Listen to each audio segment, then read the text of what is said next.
بنگر بحالم یا غوث العظم بنگر بحالم یا غوث العظم بنگر بحالم یا غوث العظم شیخ العوالم یا غوث العظم شیخ العوالم یا غوث العظم۔ اب میں حضور سیدنا غوث العظم رضی اللہ تعالیٰ عنہ ان اصولی چیزوں کو بیان کرنے کے بعد کہ کنسیپٹ آپ کو کلیئر ہو گیا کہ تصوف کیا ہے، ولایت کیا ہے، ولی کون ہے، اولیاء کون ہوتے ہیں۔ تو حضور سیدنا غوث العظم غوث الثقلین شیخ عبد القادر جیلانی رضی اللہ تعالیٰ عنہ، پہلی بات جو قابل توجہ اور بڑی عظیم بات وہ یہ کہ علم شریعت کے باب میں کیا میں ان اقوال کو لوں گا، بہت سے اقوال صوفیاء اولیاء کی کتابوں میں ہیں اور ہم لوگ وہ لوگ بیان کرتے رہتے ہیں، مگر میں سیدنا غوث العظم رضی اللہ تعالیٰ عنہ کا حال بیان کروں گا صرف محدثین کی زبان سے، ائمہ حدیث نے کیا کہا، تاکہ کوئی رد نہ کر سکے، ائمہ علم نے کیا کہا، ائمہ فقہ نے کیا کہا۔ کیا صرف عقیدت مندوں نے آپ کا یہ مقام بنا رکھا ہے، یا جلیل القدر ائمہ علم، ائمہ تفسیر، ائمہ حدیث انہوں نے؟ سب سے پہلی بات تو یہ کہ حضور سیدنا غوث العظم رضی اللہ تعالیٰ عنہ نہ صرف یہ کہ ولایت میں غوث العظم تھے، آپ علم میں بھی امام اعظم تھے، امام اکبر تھے، اگر ٹائٹل دوسرا یوز کرنا چاہوں تو امام اکبر تھے، جلیل القدر مفسر تھے، امام تفسیر تھے، امام حدیث تھے، امام فقہ تھے۔ یہ نہیں کہ صرف کرامتیں ہیں ان کی، اپنے دور کے بڑے اکابر ائمہ، جلیل اور قدر ائمہ ان کے تلامذہ تھے، جنہوں نے ان سے علم الحدیث، علم التفسیر، علم العقیدہ، علم الفقہ پڑھا۔ اور حضور سیدنا غوث العظم رضی اللہ تعالیٰ عنہ ہر روز اپنے درس میں 13 علوم کا درس دیتے تھے، اتنے بڑے عالم شریعت و طریقت پڑھاتے تھے طلباء کو۔ کیا کہا میں نے؟ 13 علوم کا درس دیتے تھے سیدنا غوث العظم رضی اللہ تعالی عنہ۔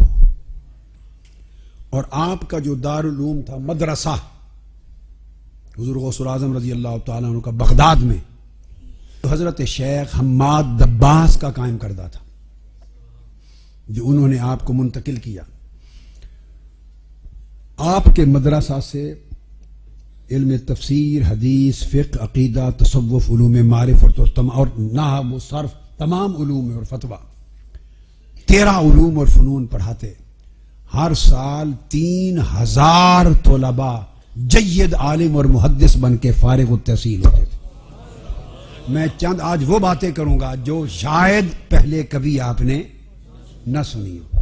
مجھے اندازہ ہے کہ کیا بیان کیا جاتا ہے اور کیا نہیں۔ جو کیا جاتا ہے وہ چھوڑتا جاؤں گا، جو بیان کیا جاتا ہے وہ آپ کو زندگی گزر گئی سنتے ہوئے، میں کروں گا تو ریپیٹ ہی ہوگی نا، ٹھیک ہے۔ انداز بیان کا ہر ایک کا اپنا الگ الگ ہوتا ہے، مگر میں ریپیٹیشن نہیں چاہتا۔ وہ جگہ وہ ایریاز بتاؤں جو بیان نہیں کیے گئے بالعموم۔ آج تک آپ اس بات سے آگاہ ہوئے کہ اس امت پر کتنا بڑا احسان ہے سیدنا غوث العظم رضی اللہ تعالیٰ عنہ کا۔ 90 برس عمر مبارک ہوئی اور ہر سال 3000 جید علماء، محدث، مفسر، فقی بنا کے دنیا امت کو دیتے رہے۔ ہر سال 3000 گریجویٹ ہوتے، 3 سال گریجویٹ ہوتے۔ اور اس سے عجیب تر بات جو شاید آپ کے علم میں، آپ سے میری مراد بہت سو کے علم میں، بہت قلیل لوگوں کو شاید اس کا علم ہو، بہت سو کے علم میں غالباً پہلی بات آئے کہ سلطان صلاح الدین ایوبی نے جب القدس فتح کیا جس لشکر کے ذریعے، جس آرمی کے ذریعے بیت المقدس فتح کیا، اس آرمی کے اوور ویلمنگ میجورٹی جو سپاہی تھے اور ملٹری مین تھے، جہاد کرنے والے، سلطان صلاح الدین ایوبی کے لشکر اسلام کے، اس کی بھاری اکثریت حضور سیدنا غوث العظم رضی اللہ تعالیٰ عنہ کے تلامذہ کی تھی۔ آپ کے مدرسہ سے فارغ التحصیل ہونے والے طلبہ صرف متحجد ہی نہ تھے، عظیم مجاہد بھی تھے۔ سلطان صلاح الدین ایوبی میں آدھی سے زیادہ فوج آپ کے عظیم مدرسہ کے طلباء کی تھی جو فضلاء عالم تھے، اور باقی کچھ امام غزالی کے مدرسہ کی تھی۔ نظامیہ جو امام غزالی کا مدرسہ تھا، کچھ اس کے فارغ التحصیل تھے، زیادہ سیدنا غوث العظم رضی اللہ تعالیٰ عنہ کے فارغ التحصیل۔ یہ سلطان صلاح الدین ایوبی کی فوج کا نقشہ ہے۔ اور جو چیف ایڈوائزر تھے سلطان صلاح الدین ایوبی کے، کون؟ چیف ایڈوائزر امام ابن قدامہ الحنبلی۔ کیا نام؟ امام موفق الدین ابن قدامہ المقدسی الحنبلی، مقدس بیت المقدس کے تھے، وہ سلطان صلاح الدین ایوبی کے چیف ایڈوائزر تھے۔ یہ حضور سیدنا غوث العظم رضی اللہ تعالیٰ عنہ کے شاگرد اور خلیفہ ہیں براہ راست۔ حضور سیدنا غوث العظم رضی اللہ تعالیٰ عنہ کے شاگرد اور آپ کے مرید اور خلیفہ ہیں، یہ سلطان صلاح الدین ایوبی کے چیف ایڈوائزر تھے۔ اب دیکھا یہ جو تاریخ میں سنہرا باب ہے جو سلطان صلاح الدین ایوبی نے رقم کیا، وہ فیض کس کا تھا؟ وہ سیدنا غوث العظم کا فیض تھا۔ یہ بات سمجھ میں آئی ہے؟ آپ کے تلامذہ میں، جلیل اور قدر تلامذہ میں، اب جب 3000 طلباء جید عالم محدث مفسر فقیہ بن کے ہر سال نکلے، اور یہ عمل 90 سال کی عمر مبارک ہے، امام ابن قدامہ المقدسی فرماتے ہیں، یہ امام ذہبی نے سیر اعلام النبلاء نے لکھا، علامہ ذہبی کی تاریخ اسلام کو اٹھا لیجئے، تمام کتب اسماء و رجال میں جہاں سیدنا غوث العظم رضی اللہ تعالیٰ عنہ کا ذکر آیا ہے، بغیر کسی جگہ مسنگ کے آپ کو یہ شواہد ملیں گے محدثین کی کتب اسماء و رجال میں۔ اور on top of that میں نے امام ذہبی جو امام ہیں حدیث کے، ان کی سیر و اعلام النبلاء کو کوٹ کر دی اور تاریخ اسلام کو۔ ہزارہا جب علماء جید محدثین نکالے اور آخری سال تک آپ کا عمل پڑھانے کا جاری رہا، 90 سال کی عمر مبارک تک آپ نے حدیث پڑھائی اور فقہ پڑھائی۔ امام ابن قدامہ المقدسی الحنبلی کہتے ہیں کہ ہم جب آپ کی خدمت میں حاضر ہوئے، میں اور کہتے ہیں میرا کزن امام عبد الغنی المقدسی الحنبلی، یہ دونوں حنابلہ کے فقہ حنبلی کے جلیل القدر امام اور تاریخ اسلام کے جلیل القدر محدث ہے، اور یہ علامہ ابن تیمیہ کے دادا شیخ ہیں۔ ان کے شاگرد اور وہ جو ان کے شاگرد ہیں امام ابن قدامہ مقدسی الحنبلی کے، وہ علامہ ابن تیمیہ کے شیخ ہیں۔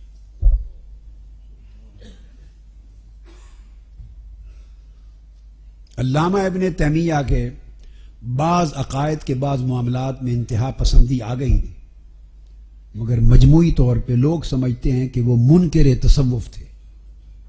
لوگ کیا سمجھتے ہیں؟ منکر تصوف تھے۔ غلط ہے۔ ان کے بعض معاملات میں ان کی تشریحات و تعبیرات انتہا پسندانہ تھی جن سے ہمیں اختلاف ہے، مگر مجموعی طور پہ وہ منکر تصوف نہ تھے۔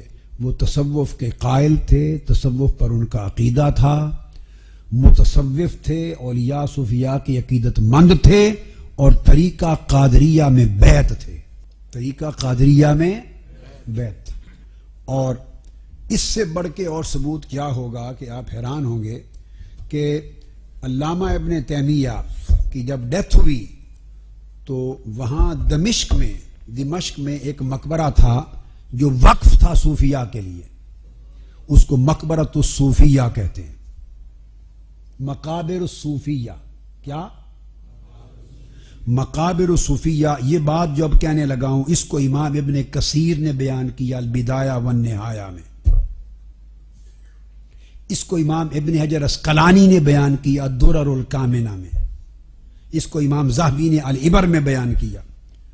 کل محدثین جنہوں نے علامہ ابن تیمیہ کے احوال لکھے ساروں نے بلا اختلاف اس کو بیان کیا ہے، اس پر کوئی اختلاف نہیں۔ مقابر الصوفیہ، دمشق میں قبرستان تھا صرف صوفیاء کرام کے لیے وقف، صرف صوفیاء کرام کے لیے، وہاں دیگر علماء کی تدفین نہیں ہوتی تھی، وہ الگ مقابر تھے۔ علامہ ابن تیمیہ کی جب ڈیتھ ہوئی تو حسب وصیت ان کو مقابر صوفیہ میں دفن کیا گیا، آج کے دن تک قبر مقابر صوفیہ میں ہے۔ پھر آگے ان کے بیٹے کی ڈیتھ ہوئی، مقابر صوفیہ میں دفن ہوئے۔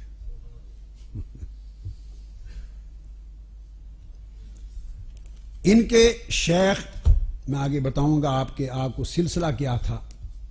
ان کے شیخ تھے وہ امام ابن قدامہ الحنبلی کے شاگرد، اور علامہ ابن تیمیہ سیدنا غوث العظم رضی اللہ تعالیٰ عنہ کے عظیم عقیدت مندوں میں سے۔ یہ میرے پاس ان کی کتاب علامہ ابن تیمیہ کی کتاب الاستقامہ ہے، اس نام کو یاد رکھ لیں، کیا؟ علامہ ابن تیمیہ کی 2 جلدوں میں الاستقامہ۔ سب سے زیادہ اولیاء میں، صوفیاء میں جس کا ذکر ادب و احترام سے علامہ ابن تیمیہ کیا ہے اپنی جمیع کتب میں اور الاستقامہ میں، حضور سیدنا غوث العظم رضی اللہ تعالیٰ۔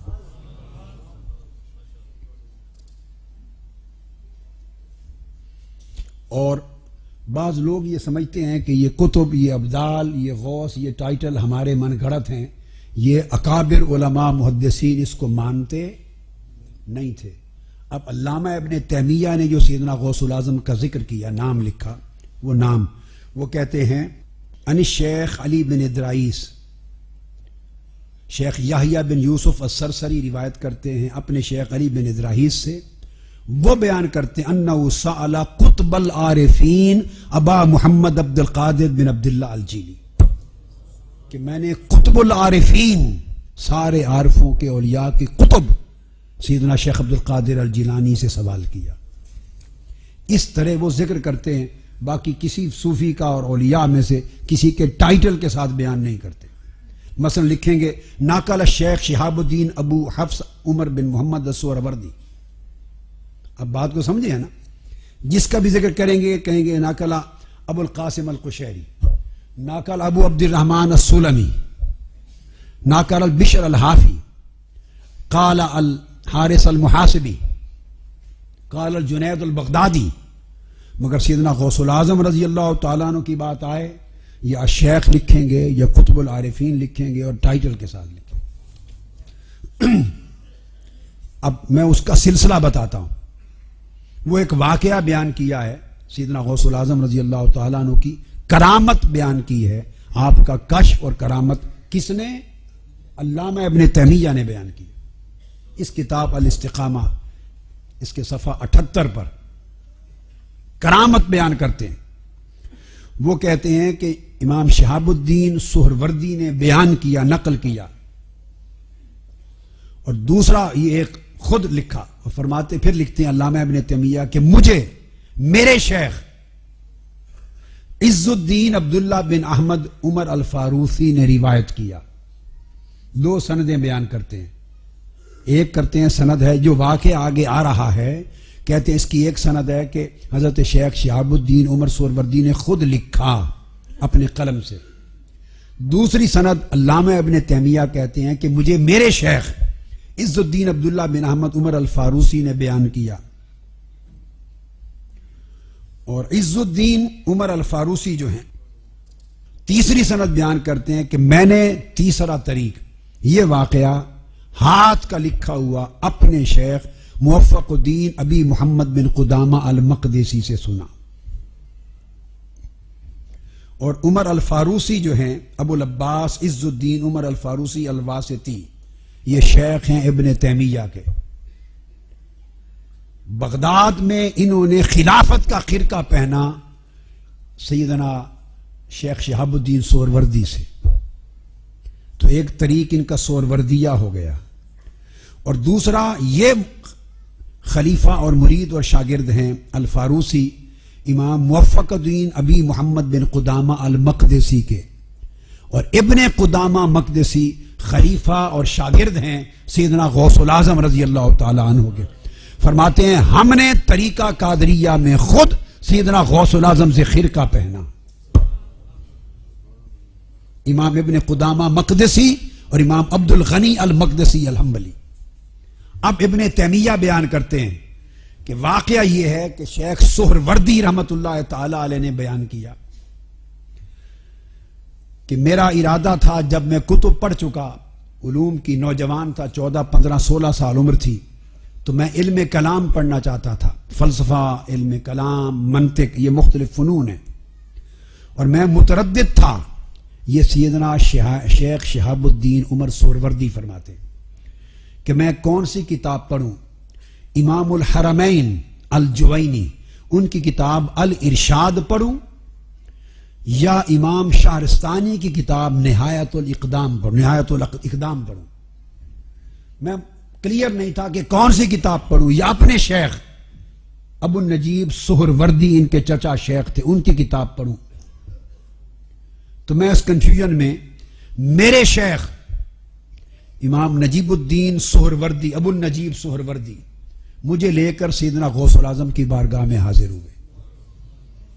یہ کون کہہ رہے ہیں؟ شیخ شہاب الدین سہروردی، اور اس کو روایت کون کر رہا ہے؟ علامہ ابن تیمیہ روایت کر رہے ہیں، کتاب الاستقامہ۔ میں حضور سیدنا غوث العظم کے ساتھ گیا، وکانہ یصلی بجنب شیخ عبد القادر، میرے چچا اور میرے شیخ حضرت ابو النجیب سہروردی حضور غوث پاک رضی اللہ تعالیٰ عنہ کی بارگاہ میں جا کر اپنے وقت کے کامل اقطاب میں سے تھے، اولیاء سے، مگر نماز حضور غوث پاک کی ابتدا میں جا پڑھتے۔ تو میرے شیخ مجھے وہاں لے گئے، اور خیال تھا کہ نماز سے فارغ ہو کر جب مجلس ہوگی تو ہم آپ سے عرض کریں گے اور رہنمائی لیں گے، جو فرمائیں گے وہ کتاب میں شروع کروں گا۔ اس خیال سے گئے۔ اب ابھی ہم گئے تھے، نہ نماز ابھی ہوئی تھی نہ مجلس ہوئی تھی، خیال دل میں تھا۔ فرما رہے ہیں فالتفت الشیخ عبد القادر، مجھے دیکھتے ہی میری طرف سیدنا غوث العظم رضی اللہ تعالیٰ عنہ متوجہ ہوئے، وقال علی یا عمر ما ہوا من زاد القبر وما ہوا من زاد القبر، جو کتابیں تم پڑھنے کا ارادہ رکھتے ہو یہ قبر میں کام نہیں آئیں گی۔ جو علم کلام کی کتابیں، منطق، فلسفہ کلام کی تم پڑھنے کا ارادہ رکھتے ہو، پوچھنے آئے ہو، یہ قبر میں کام نہیں آئیں گی، قبر میں کام نہیں آئیں گی۔ فرجعت عن ذلک، میں سمجھ گیا کہ حضور غوث پاک کو کشف ہو گیا ہے اور میرے قلب کا حال جان کر ہدایت کر دی، تو میں نے رجوع کر کے توبہ کر لی۔ اس کے بعد علامہ ابن تیمیہ کے لفظ لکھتے ہیں ان الشیخ کاشفہ بما کان فی قلبہ، جو ان کے دل میں تھا شیخ عبد القادر جیلانی کو اس کا کشف ہو گیا۔ اب یہ بات سمجھیں آپ، یہ شیخ عبد القادر جیلانی رضی اللہ تعالیٰ عنہ پر علامہ ابن تیمیہ کا ریفرنس دیا میں نے۔ اس پائے کے لوگ آپ کے تلامذہ، تو آپ کے تلامذہ میں جیسے میں نے آپ کو عرض کیا بڑے بڑے جلیل القدر ہستیاں تھیں آپ کے تلامذہ میں، جن میں امام ابن قدامہ المقدسی کا میں نے آپ کو نام لیا، پھر اسی طرح امام ابراہیم بن عبد الواحد المقدسی الحنبلی، وہ آپ کے تلامذہ میں، پھر امام عبد المنعم بن علی الحرانی آپ کے تلامذہ میں، پھر امام عمر بن مسعود محدث البزاز آپ کے شاگرد، امام مکی بن ابو عثمان السعدی آپ کے شاگرد، امام یوسف بن مظفر العقولی آپ کے شاگرد۔ یہ جلیل اور قدر محدث ہیں تاریخ اسلام کے، محدث ہیں جلیل اور قدر تاریخ اسلام کے۔ امام محمد بن احمد المؤذن آپ کے شاگرد، امام یوسف ہبت اللہ الدمشقی آپ کے شاگرد، یہ آپ کے تلامذہ ہیں۔ ہزارہ تلامذہ میں نے ایسے چاند کے نام بطور نمونہ تھوڑا تھوڑا دیکھ کے چاول چکھا رہا ہوں۔ اور طریقہ 90 سال کی عمر میں امام ابن قدامہ مقدسی کہتے ہیں جب ہم پہنچے افسوس کہ ہمیں زیادہ مدت آپ کی خدمت میں رہنے کا نہ ملا. اس وقت آپ کی عمر 90 برس تھی، آخری سال تھا. اسی سال میں ہم آپ کی خدمت میں رہے، تلمذ کیا، حدیث پڑھی، فقہ حنبلی پڑھی، اور آپ سے اکتساب فیض کیا، خرقہ خلافت و مریدی پہنا، اور پھر آپ کا وصال ہو گیا. اس کے بعد علامہ ابن جوزی کے پاس گئے. امام ابن الجوزی کون؟ امام ذہبی کو پڑھیے، امام تعویذی کو پڑھیے، اکابر ائمہ. امام ابن جوزی اس پائے کے لوگ کتنے بڑے محدث ہیں. اگر آپ کو اس علم سے شغف ہے، بعض لوگوں کو، اور علماء تو جانتے ہیں، صاحب صفت الصفوہ اور اصول حدیث کے امام ہیں، محدث ہیں، بہت اونچے پائے کے. ابن الجوزی جیسے محدثین اور ائمہ سیدنا غوث العظم رضی اللہ تعالیٰ عنہ کی مجلس میں بیٹھ کے آپ سے تلمذ کرتے. 70,000 حاضرین آپ کی مجلس میں ایک وقت میں بیٹھتے. 70,000. اور امام ابن حجر عسقلانی فرماتے ہیں، انہوں نے کتاب لکھی ہے، امام حافظ ابن حجر عسقلانی نے، مناقب الشیخ عبد القادر جیلانی پر. آپ اندازہ کیجئے، وہ لکھتے ہیں کہ 70,000 کا مجمع ہوتا، لاؤڈ سپیکر نہیں تھے. اگر لاؤڈ سپیکر نہ ہو اور میں یہاں بیٹھ کر گفتگو کروں، خطاب کروں، تو شاید اس مجلس کی آخری صف کے لوگ میری آواز نہ سنیں. حافظ ابن حجر عسقلانی فرماتے ہیں کہ جو آواز 70,000 کے اجتماع میں پہلی صف کے لوگ سنتے، اتنی آواز 70,000 کے اجتماع کی آخری صف سنتے. امام ابن الجوزی حضور سیدنا غوث العظم رضی اللہ تعالیٰ عنہ کی مجلس میں ان 70,000 سامعین میں کتنے ہزارہ محدثین بیٹھتے تھے، کتنے ائمہ فقہ بیٹھتے تھے، کتنے فقہا، کتنے محدث، کتنے متکلم، کتنے نحوی، کتنے فلسفی، کتنے مفسر بیٹھتے تھے. جہاں ابن الجوزی جیسے لوگ عام سامعین میں بیٹھ کے استفادہ کرتے ہو. سیدنا غوث العظم رضی اللہ تعالیٰ کی مجلس میں امام ابن الجوزی پہنچے. آپ نے قرآن مجید کی ایک آیت تلاوت کی، اور ان کے ساتھ ایک اور امام بیٹھے، آیت تلاوت کی، اور آپ نے اس کی ایک تفسیر بیان کی. جب تفسیر بیان کی تو میں نے، دوسرے محدث کہتے ہیں، میں نے آہستہ سے ان سے پوچھا کہ کیا آپ کو آپ کی یہ تفسیر معلوم ہے؟ جو تفسیر آپ نے کی ہے معلوم ہے؟ انہوں نے مجھے آہستہ سے کہا ہاں میں یہ تفسیر جانتا ہوں. امام ابن الجوزی نے کہا، حضور غوث العظم رضی اللہ تعالیٰ عنہ من وجہ آخر کہہ کے پھر دوسری تفسیر بیان کی، پہلی ختم کی. جب وہ دوسری تفسیر ایک آیت کی بیان کی تو میں نے پوچھا کہ آپ کو یہ تفسیر معلوم ہے؟ امام ابن الجوزی نے کہا یہ بھی معلوم ہے. پھر آپ نے تیسری تفسیر بیان کی، پوچھا معلوم ہے؟ بتایا ہاں یہ بھی معلوم ہے. چوتھی تفسیر بیان کی. 11 تک تفسیریں جب بیان کر چکے تو وہ فرماتے رہے آہستہ اپنے ساتھی کو کہ مجھے یہ تفسیر بھی معلوم ہے، یہ بھی معلوم ہے. 11 کے بعد جب 12ویں تفسیر بیان کی سیدنا غوث العظم نے، یہ جلالت علمی ہے. تو ابن الجوزی نے کہا یہ تفسیر مجھے معلوم نہیں. 13ویں تفسیر بیان کی، 14ویں بیان کی، 15ویں بیان کی. 12ویں تفسیر سے لے کر 40 تفسیریں الگ الگ ایک ہی آیت کی بیان کی. اور امام ابن الجوزی 40 تفسیروں تک کہتے رہے کہ پہلی 11 کے سوا مجھے باقی 29 تفسیروں میں سے کوئی معلوم نہ تھی. آج حضرت شیخ سے سنی.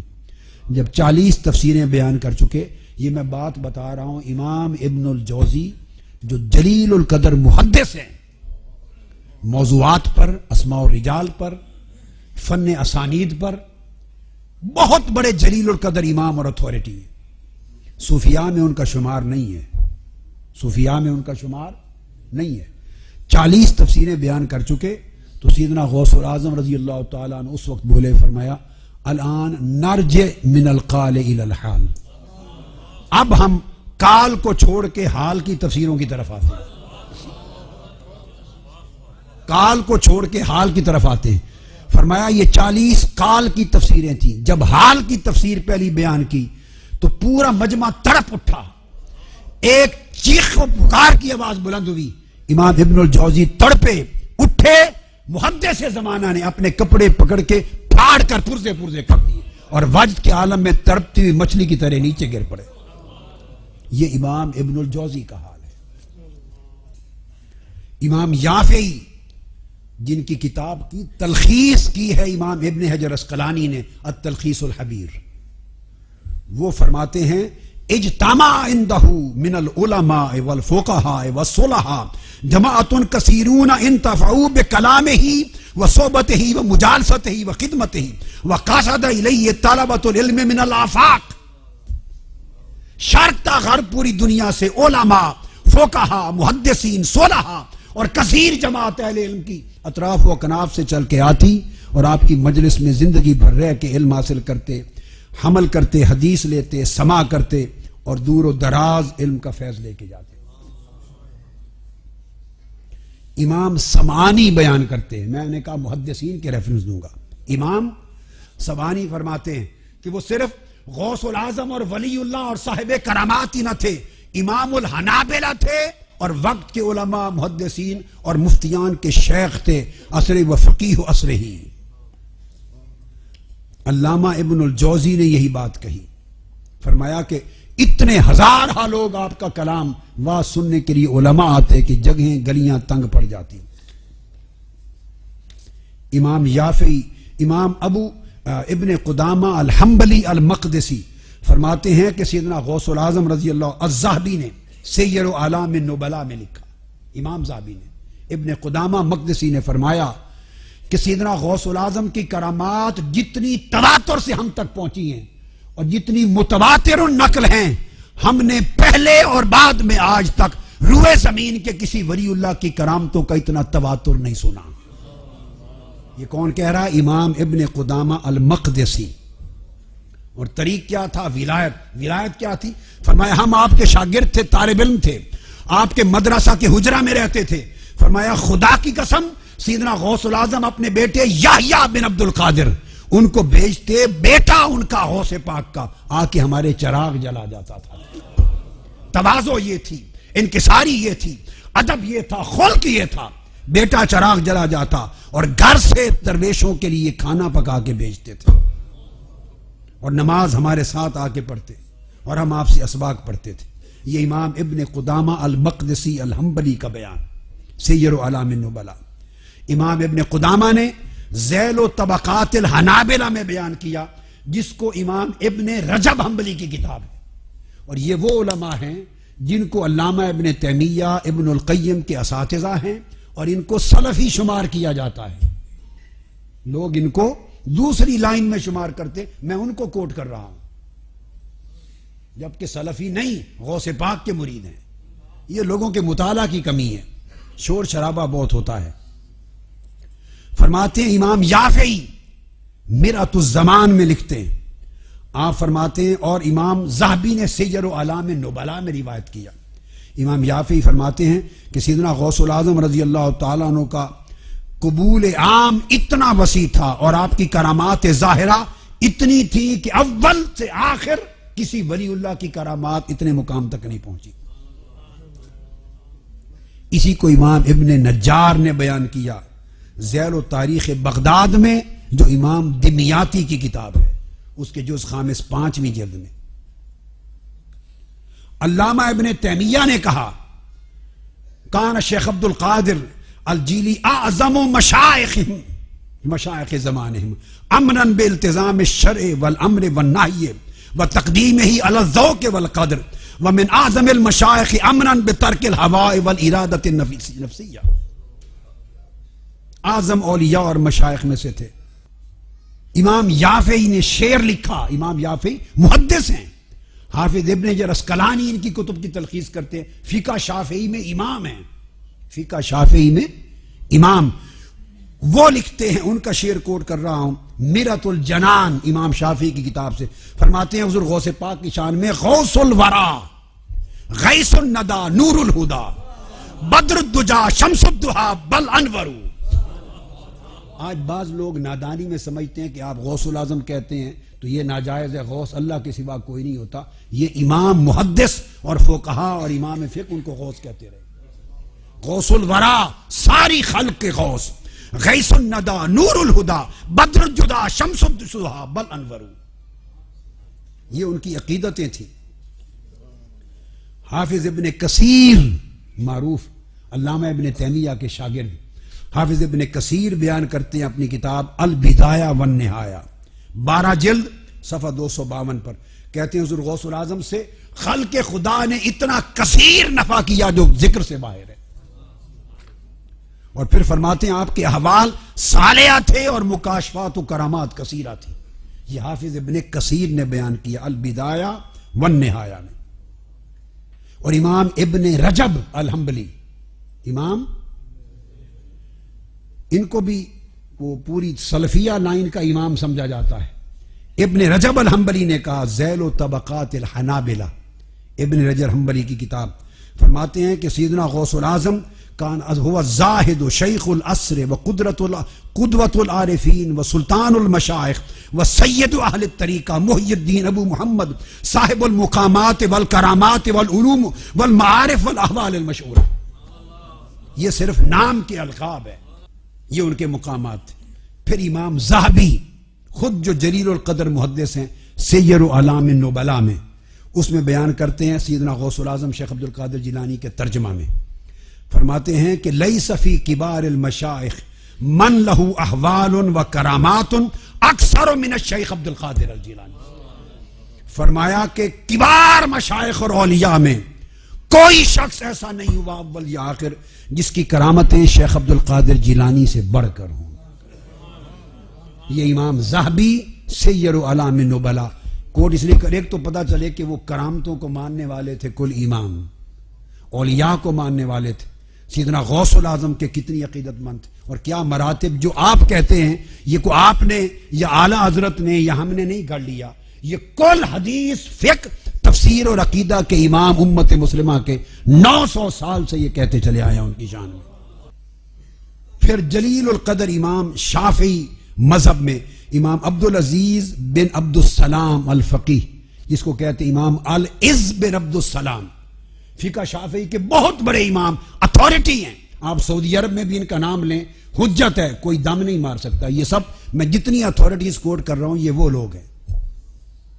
امام العز بن عبد السلام ان کا قول جس کو امام ذہبی نے سیر و اعلام النبلاء میں لیا، فرماتے ہیں یقول ما نقلت الینا کرامات احد بالتواتر الا بالشیخ عبد القادر الجیلانی. فرمایا آج تک اولیاء کرام کی پوری صف میں کسی ولی کی کرامتیں تواتر کے ساتھ اتنی منقول نہیں ہوئی جتنی شیخ عبد القادر الجیلانی. اور امام عز بن عبد السلام کہتے ہیں اس پر اجماع ہے، اس پر اجماع ہے. جلیل القدر اولیاء آپ کی بارگاہ میں حاضر ہوتے، جلیل القدر اولیاء اور صلحاء حاضر ہوتے آپ کی خدمت میں، تائب ہوتے، بیان کرتے. امام ابو البقاء بیان کرتے ہیں کہ میں نے یحییٰ بن نجاح الادیب النحوی، امام نحو تھے یحییٰ بن نجاح، ان سے سنا. انہوں نے کہا کہ میں حضرت شیخ عبد القادر جیلانی کی مجلس میں گیا، وہ نحو کے اور ادب کے امام تھے اپنے وقت کے، شعر کے، شعر ادب بلاغت کے امام تھے اور نحو کے، تو شعر ان کا ملکہ تھا. اس نے کہا میں ہر کوئی اپنے ذوق کے مطابق جاتا ہوں. انہوں نے کہا میں گیا اور میں نے چاہا کہ میں دیکھوں شعر کتنے سناتے ہیں غوث پاک رضی اللہ. ادیب تھے نا، ہر کوئی اپنا ذوق لے کر آتا ہے. اور شعر صاف ظاہر ہے کہ انہوں نے پاکستان انڈیا کے تو نہیں پڑھنے تھے نا. علم کی ایک ایک شق کی تائید میں اکابر اجلاء ادبا اور شعراء کو پڑھنا تھا بطور اتھارٹی، تاکہ نحو کا مسئلہ، دین کا مسئلہ، فقہ کا مسئلہ، اور بیٹے اس میں ہوتا ہے نحو کا، فقہ کا، بلاغت کا، لغت کا، معانی کا. دور جاہلیت کے شعراء کے شعر سے معنی ثابت کرتے ہیں، بہت بڑا کام ہے. عبداللہ ابن عباس سے حبا کیا کرتے تھے کہ بطور اتھارٹی جو عرب ادباء اور بلغاء اور شعراء ہیں ان کے شعر بطور اتھارٹی کتنے کوٹ کرتے ہیں. یہ امام نحو و ادب یحییٰ بن نجاح الادیب بیان کرتے ہیں کہ میں آپ کی مجلس میں گیا تو میں نے کہا کہ میں گنتا ہوں، اور کہنے کہ میں دھاگا لے گیا ساتھ، چونکہ ہاتھ تو ایسے کرتا کرتا پھر بھول جاؤں گا. دھاگا لے گیا کہ جب ایک شعر آپ پڑھتے تو میں ایک گانٹھ دے دیتا. تاکہ اینڈ پر گھر آ کے گنتی کر لوں گا. جب آپ اگلا شعر پڑھتے تو گانٹھ دے لیتا.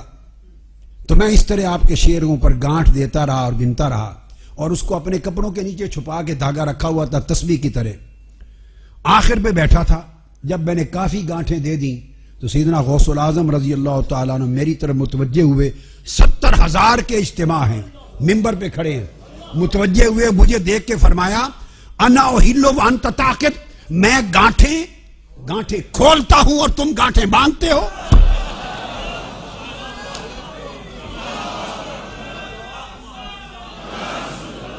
فرمایا آپ نے یحییٰ بن نجاح, میں گانٹھیں کھولنے کے لیے کھڑا ہوں کہ گانٹھیں جو لگ چکی ہیں انہیں کھولوں, تم گانٹھیں باندھنے کے لیے بیٹھے ہو.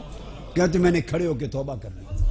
یہ تو ائمہ کا حال تھا آپ کی مجلس میں, ائمہ کا حال تھا. پھر امام الحافظ عبد الغنی المقدسی بیان کرتے ہیں, اس کو بھی جو میں نے کوٹ کیا امام ذہبی کا حوالہ ہے, سید اعلام النبلاء. امام مقدسی بیان کرتے ہیں حافظ عبد الغنی المقدسی, یہ کزن ہیں امام ابن قدامہ مقدسی کے. فرماتے ہیں ہم دونوں نے اکٹھا تلمس کیا اور خرقہ پہنا. اور وہ فرماتے ہیں سمیت ابا محمد بن الخشاب النحوی, میں نے نحو کے امام جو اس وقت اس دور کے بغداد کے نحو کے امام تھے. جب آپ پڑھتے ہیں نا کتب نحو کی اور کتب, تو بغدادیون کا یہ قول ہے نحو میں, بصریون کا یہ قول ہے, کوفیون کا, یہ اتھارٹیز کے سینٹر تھے علم کے. تو یہ ابو محمد بن خشاب نحوی تھے, بہت بڑے امام. کہتے ہیں کہ میں نحو کا امام تھا تو میں ان کی تعریف بڑی سنتا تھا سیدنا غوث العظم کی, مگر کبھی گیا نہیں ان کی مجلس میں. نحوی لوگ ہیں, اپنے کام میں لگے رہتے ہیں, ضرب یضرب میں لگے رہتے ہیں. ایک ہی ضرب آتی ہے, دوسری ضرب سے دلچسپی نہیں ہوتی, ضرب قلب سے. ایک دن کہتے ہیں حضر تو یومن مجلس ہو, ایک دن خیال آیا آج جاؤ یار سنیں تو صحیح شیخ عبد القادر جیلانی کیا کہتے ہیں. مجلس میں بیٹھ گئے. فرمایا لم استحسن کلامہ, میں نحوی تھا, اپنے فن میں گمنڈ تھا, مجھے ان کا کلام کوئی بہت عظیم و شان نہیں لگا. وہ نحوی امام کہتے ہیں بہت پسند نہیں آیا. تو میں نے دل میں کہا وہ قلت فی نفسی دا الیوم منی, آج کا دن میں نے ضائع کر دیا. کو بہت عظیم کلام نہیں لگا, میں نے سمجھا کہ آج کا دن ضائع کر دیا. اتنا خیال دل میں آنا تھا مجلس میں. منبر پر دوران خطاب سیدنا غوث العظم رضی اللہ تعالیٰ عنہ بولے مجھے مخاطب ہو کر تفضل النحو علی مجالس الذکر, فرمانے لگے کہ اے محمد بن خشاب نحوی, تم اپنی نحو کو خدا کے ذکر کی مجلسوں پر ترجیح دیتے ہو. آؤ جس سیبوے کے پیچھے تم پھرتے ہو, سیبوے امام نحو ہوا ہے, ان کی الکتاب ہے نحو کی بہت بڑی کتاب سیبوے. جس سیبوے کے پیچھے تم پھرتے ہو ہم نے وہ سارے گزارے ہوئے ہیں. آؤ ہمارے قدموں میں بیٹھو, تمہیں نحو بھی سکھا دیں گے. امام محمد بن خشاب نحوی کہتے ہیں کہ میں تائب ہو گیا, آپ کی مجلس میں گیا اور سالہ سال گزارے. خدا کی قسم نحو میں وہ ملکہ نصیب ہوا جو بڑے بڑے ائمہ نحو کی کتابوں سے نہ مل سکا تھا. یعنی یہ میں چیدہ چیزیں آپ کے لیے کوٹ کر رہا ہوں. اسی طرح امام یافعی, اب وہ کوٹ کر رہا ہوں جو عام صوفیاء نے نہیں لکھی ہیں, انہوں نے تو لکھی ہیں, مگر جو ائمہ حدیث, ائمہ جرح و تعدیل, ائمہ فقہ, محدثین اور فقہاء لکھتے رہے ہیں, جن کو بڑے بڑے اکابر ائمہ اتھارٹی سمجھتے ہیں, وہ امام یافعی الشافعی لکھتے ہیں کہ سیدنا غوث پاک رضی اللہ تعالیٰ عنہ کی کرامات کا وہ تواتر ہے. فرماتے ہیں کہ یہ تواتر آفاق میں اتفاق ہے, اس پر اجماع ہے, اس پر انکار کسی نے نہیں کیا. فرماتے ہیں ان میں سے ایک یہ ہے کہ امام ابو الحسن علی بن یوسف بن جریر الشافعی اللخمی روایت کرتے ہیں, مناقب شیخ عبد القادر جیلانی میں 5 الگ طرق کے ساتھ اسانید کے ساتھ بیان کرتے ہیں. فرماتے ہیں جاءت امرأۃ بولدہا الی شیخ عبد القادر الجیلانی فقالت لہو یا سید انی رأیت قلب ابنی ھذا شدید التعلق بہ. ایک خاتون آئی اپنے بیٹے کو لے کر, کہا کہ حضور میرے بیٹے کو آپ سے بڑی محبت ہے. یہ امام یافعی الشافعی لکھ رہے ہیں, اس کو ملا علی قاری نے بھی بیان کیا, دیگر ائمہ نے بھی بیان کیا, اور امام ذہبی نے اس کو امرۃ الجنان میں بیان کیا امام شافعی نے.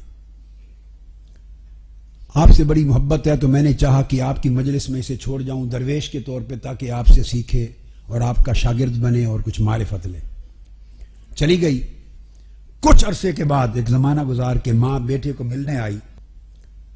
اس نے آ کے دیکھا اپنے بیٹے کو، وہ سلوک اور طریقت میں راستہ طے کر رہا تھا. دیکھا اس کے چہرے کا رنگ زرد تھا، نحیف تھا، کمزور تھا، اور بھوک اور فاقے کے آثار نمایاں تھے. اور دیکھا کہ روکھی جو کی روٹی کھا رہا تھا بیٹا. تو اسی طرح ہی سفر ہوتا ہے نا. روکھی جو کی روٹی کھا رہا تھا.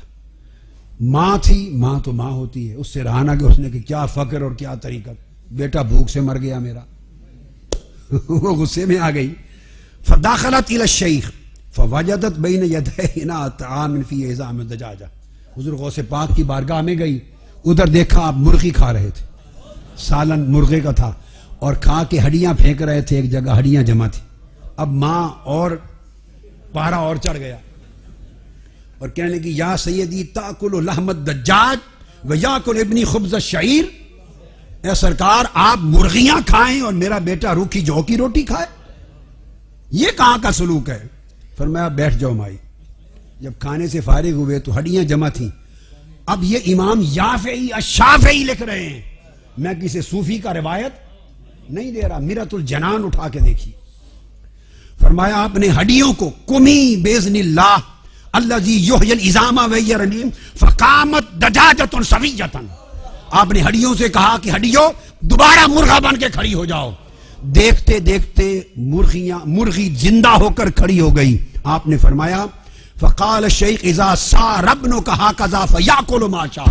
تیرا بیٹا جب اس مقام پہ پہنچ جائے گا تو پھر جو چاہے کھاتا پی رہے.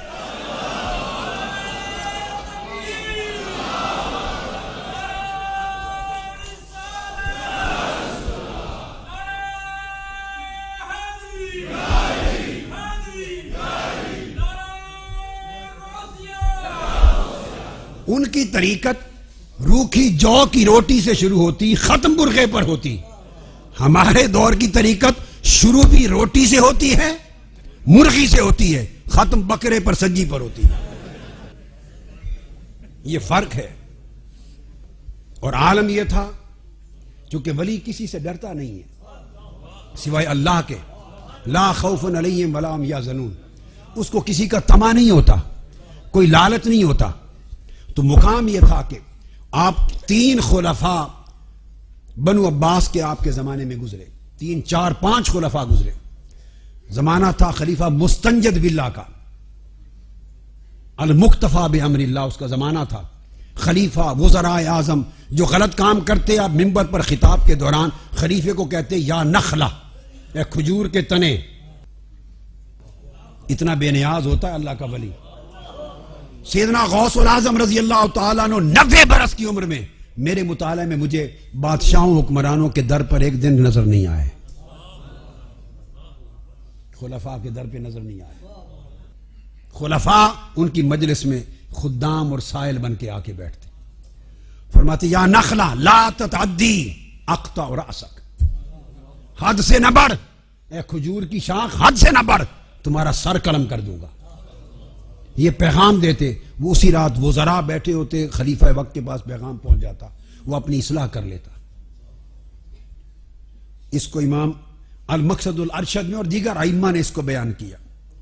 اور بے نیازی کا یہ عالم کہ یہ خلیفہ المستنجد باللہ سیدنا غوث العظم رضی اللہ تعالیٰ عنہ کی بارگاہ میں آتا ہے، خود بیٹھا ہے، مجلس میں وعظ سنتا رہا، درس سنتا رہا. جب اختتام ہوا تو دست بستہ آگے بڑھا، 20 تھیلیاں دینار کی بھری ہوئی ساتھ لایا. کتنی؟ 20 تھیلیاں دینار کی بھری ہوئی ساتھ آئیں. اور آگے بڑھ کر آپ کی خدمت میں پیش کی، حضور میں یہ ہدیہ لایا ہوں، نذرانہ لایا ہوں. دینار کی 20 تھیلیاں رکھ دی. آپ نے فرمایا لے جاؤ، ان کی حاجت نہیں. اس نے بہت اصرار کیا. آپ نے فرمایا لے جاؤ، حاجت نہیں. بار بار اصرار کیا.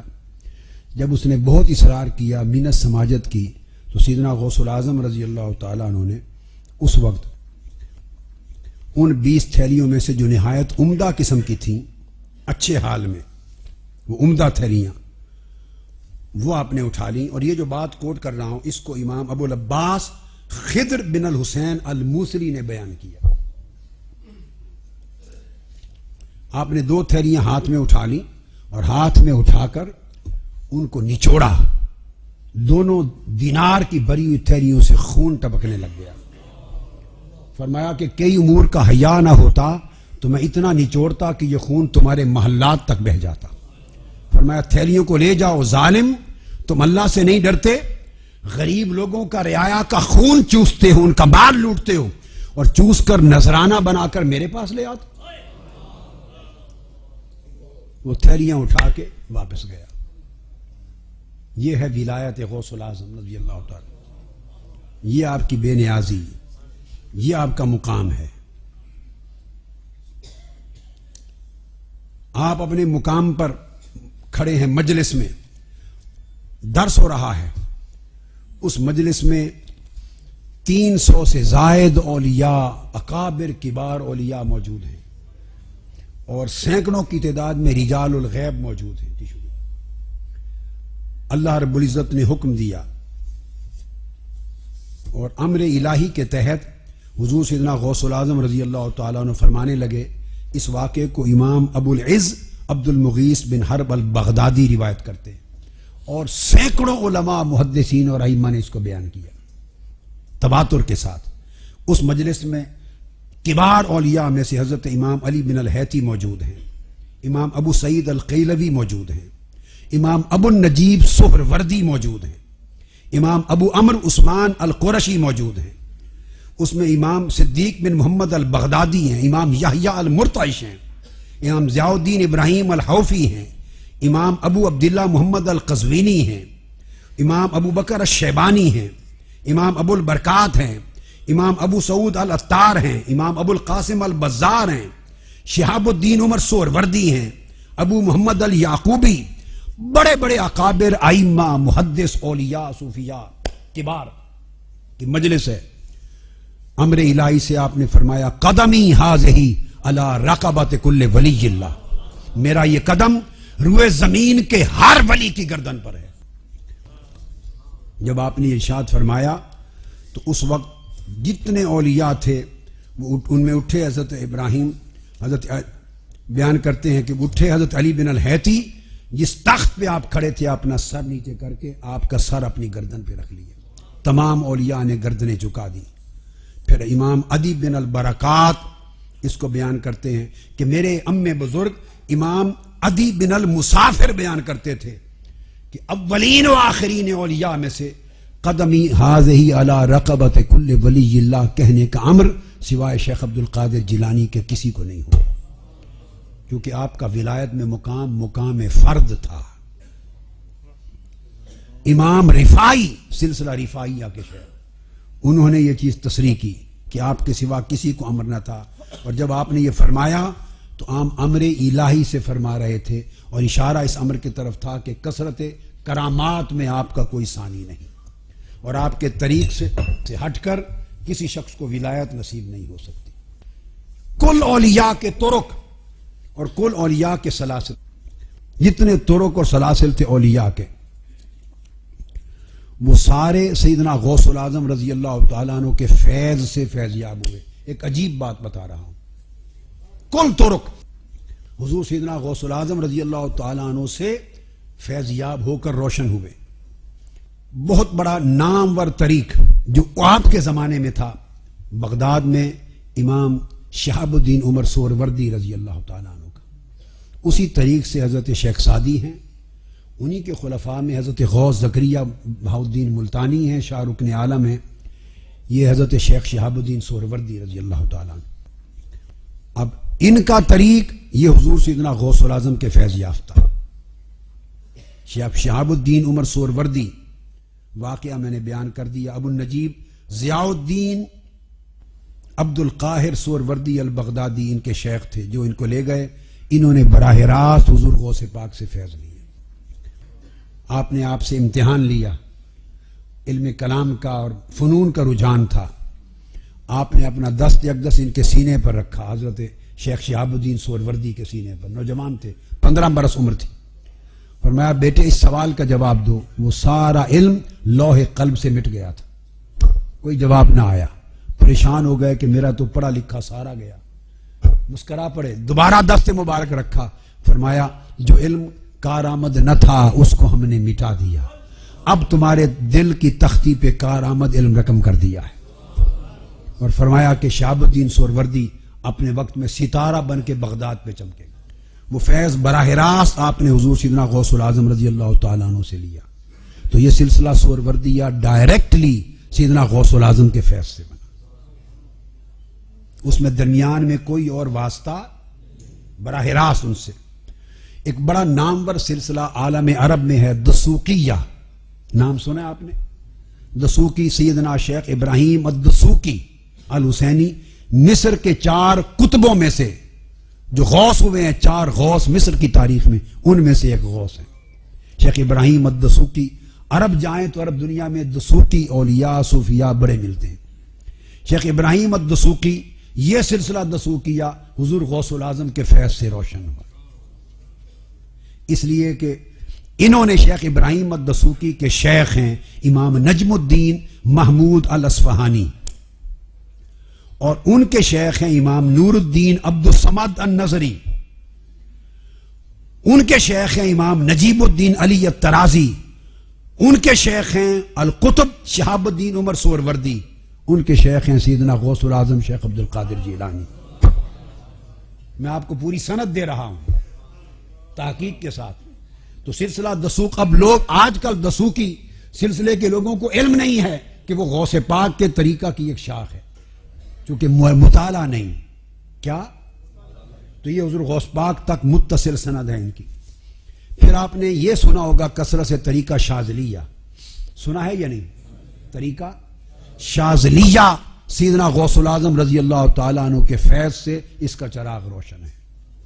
امام ابو الحسن الشاذلی، عالم عرب میں کثرت کے ساتھ طریقہ شاذلیہ پایا جاتا، یہ قادریہ کی شاخ. امام ابو الحسن الشاذلی، ان کے شیخ ہے امام عبد السلام بن مشیش المغربی، مغرب سے. امام عبد السلام بن مشیش، ان کے شیخ ہے امام ابو مدین شعیب الغوث المغربی، اور امام ابو مدین غوث المغربی یہ خلیفہ اور شاگرد ہیں سیدنا غوث العظم شیخ عبد القادر جیلانی. تو امام ابو الحسن الشاذلی اور حضور غوث پاک کے درمیان 2 واسطے ہیں. اس سند سے حضور غوث پاک سے فیض لیا طریقہ شاذلیہ نے. پھر معروف سلسلہ ہے بڑا بدویہ، مصر میں جاتے رہتے ہیں قاری صاحب، بدوی، بہت اولیاء صوفیاء طریقہ بدویہ سے ہوتے ہیں. ان کے بانی امام احمد الملقب بالبدوی الحسینی المغربی، امام احمد البدوی، یہ 4 مصر کے بڑے غوث ہوئے ہیں، قطب ان میں سے ایک اقطاب اربعہ میں سے، وہ سلسلے کے بانی. وہ مرید اور خلیفہ امام ابو العباس البستی کے، وہ مرید و خلیفہ امام ابو مدین شعیب المغربی الانصاری کے، وہ مرید اور خلیفہ سیدنا غوث العظم شیخ عبد القادر جیلانی کے. انہوں نے عرفات اور مینا کے میدان میں دوران حج حضور غوث پاک سے خلافت لی اور تلمس کیا، اور مکہ معظمہ میں آپ کی مجلس میں بیٹھے اور تلمس کیا. پھر محی الدین ابن العربی شیخ اکبر، یہ تو نام سنا ہے، وہ حضور غوث پاک کے فیض کے چراغ سے روشن، کے فیض سے ان کا چراغ روشن ہے. اس کو طریقہ حاتمیہ کہتے ہیں. شیخ اکبر، شیخ اکبر رضی اللہ تعالی عنہ، وہ انہوں نے فیض لیا امام جمال الدین یونس بن یحییٰ العباسی سے، الہاشمی العباسی. ان کے شیخ امام جمال الدین یونس بن یحییٰ الہاشمی العباسی، اور یہ الہاشمی العباسی، یہ مکہ معظمہ میں ان کو خلافت اور فیض ملا.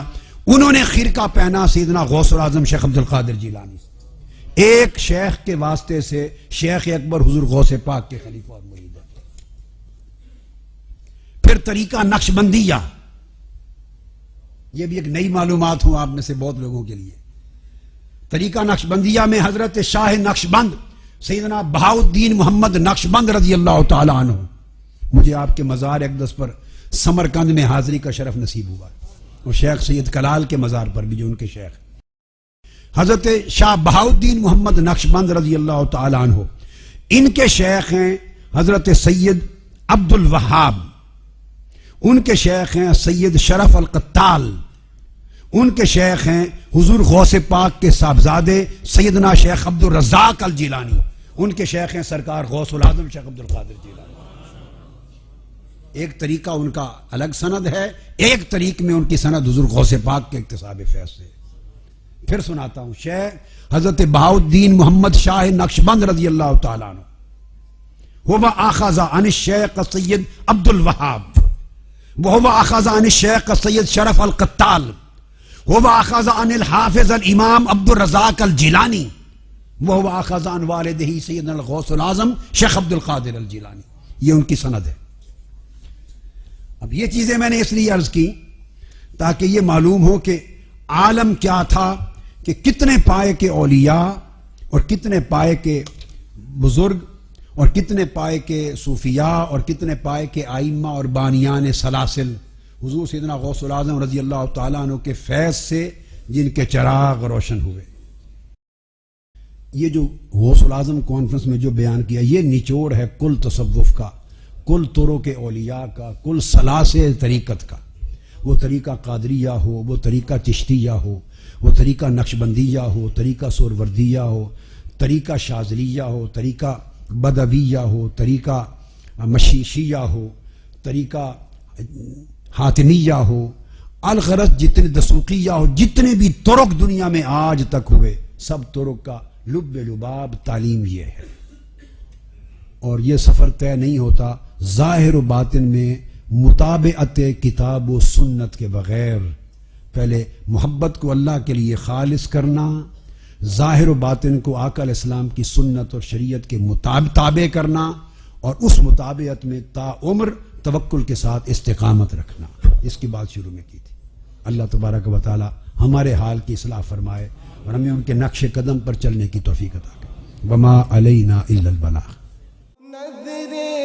تراحم برحالی افضل، نظر تراحم برحالی افضل، نظر تراحم برحالی افضل، قربان دایم یا غوث العظم، قربان دایم یا غوث العظم، یا غوث العظم، یا غوث العظم۔